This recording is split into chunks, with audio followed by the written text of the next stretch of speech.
The Bushido Code: how samurai tradition shaped Japan's war strategy in World War II. For centuries, Japan's samurai cultivated an ethos called Bushido, a code extolling loyalty, honor, and self-sacrifice. When the Meiji Restoration dismantled the feudal order, these warrior principles did not simply vanish. Instead, they were carefully woven into the fabric of a modern, conscript-based military. By the early 20th century, Imperial Japan embraced a version of Bushido that went beyond the old samurai's personal code, transforming it into a nationalistic rallying cry. From the 1930s onward, young recruits learned to revere the emperor almost as a living god, internalizing a state-promoted morality that demanded unquestioning obedience. Military academies hammered this doctrine home, using harsh discipline and punishing drills to create soldiers who prized courage, endurance, and above all, the willingness to die if it might advance the nation's cause. While Western armies emphasized technology and logistics, Imperial Japan's leadership believed moral strength and the samurai-like fighting spirit could overcome material disadvantages. This mindset initially brought swift and shocking victories, but it also lent itself to excesses in the field. At the start of the war, many new enlistees imagined themselves heirs to the samurai's storied prowess. Officers told them the Japanese soldier's soul was forged by Bushido, making him an invincible force of will.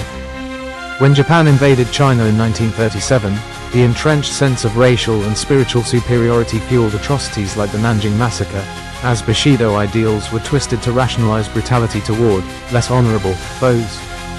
The notion that mercy or surrender equated to shame led to staggering cruelty against civilians and prisoners of war.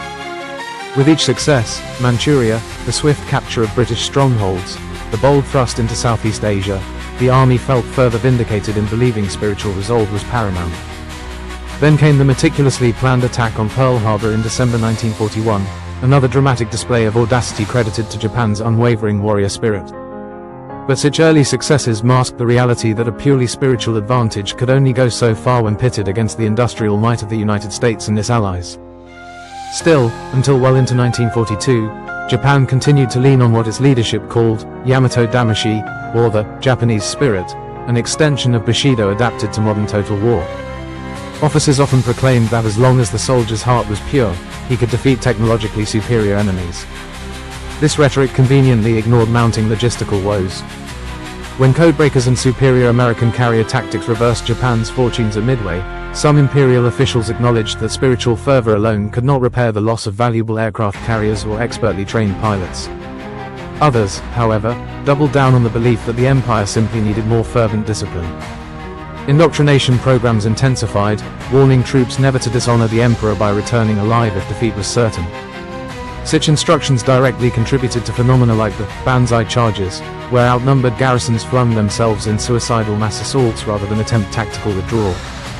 As the war ground on, the idea of a battlefield death became the ultimate manifestation of loyalty, with certain units welcoming it as a righteous or even holy fate.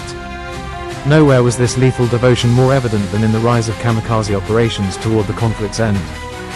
Kamikaze pilots were typically young men who had grown up steeped in nationalistic propaganda and Bushido-flavored textbooks. They were told that sacrificing themselves in a crashing plane would save the homeland and bring glory to the emperor. Many were reluctant, yet found themselves trapped by tradition, social pressure, and the shame that would follow refusal. Although kamikaze attacks did destroy Allied ships and spread fear, they could not halt the Allies' relentless advance across the Pacific. Ultimately, the romantic but inflexible emphasis on spiritual superiority at the expense of practical resources, combined with leadership that equated surrender to a fate worse than death, spelled disaster for the empire. By 1944, crippling defeats in places like Saipan and the Philippines clarified to some Japanese leaders that the war was unwinnable by normal means. Still, the militarist faction refused to consider an early peace, insisting that Japan should fight until Allied forces bled themselves white. This stance derived from an extreme interpretation of Bushido, where national suicide might be preferable to capitulation. Civilians on islands like Saipan and Okinawa were urged to commit suicide rather than fall into enemy hands, culminating in heartbreaking mass deaths. Meanwhile, the Japanese mainland braced for a final Allied invasion, each neighborhood distributing bamboo spears and proclaiming that victory could be claimed through spiritual fortitude. Even after the firebombings of Tokyo and dozens of other cities, the leadership hesitated to accept surrender.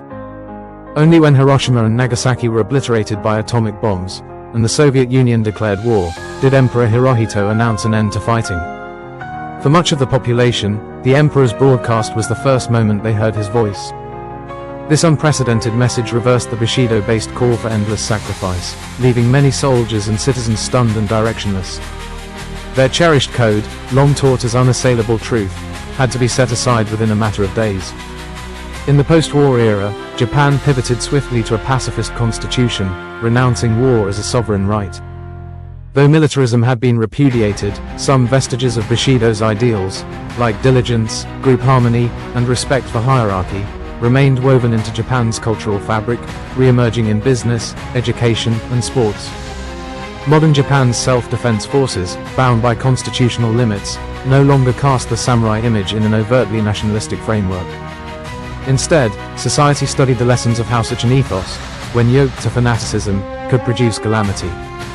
Historians worldwide continue to debate the interplay of centuries-old samurai values and modern totalitarian propaganda in shaping Japan's conduct during World War II. While Bushido offered moral cohesion and fierce bravery, it also, in its wartime form, justified ruthless aggression and discouraged tactical retreat when it might have spared lives.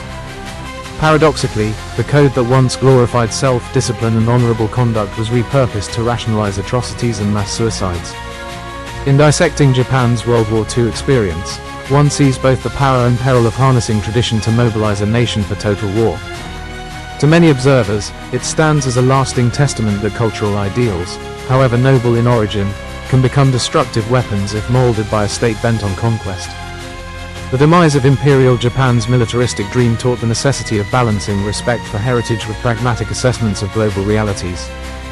Even now, the story of how Bushido influenced Japan's war effort remains a cautionary tale, warning us that absolute devotion, unchecked by reason or empathy, can lead an entire people to destruction.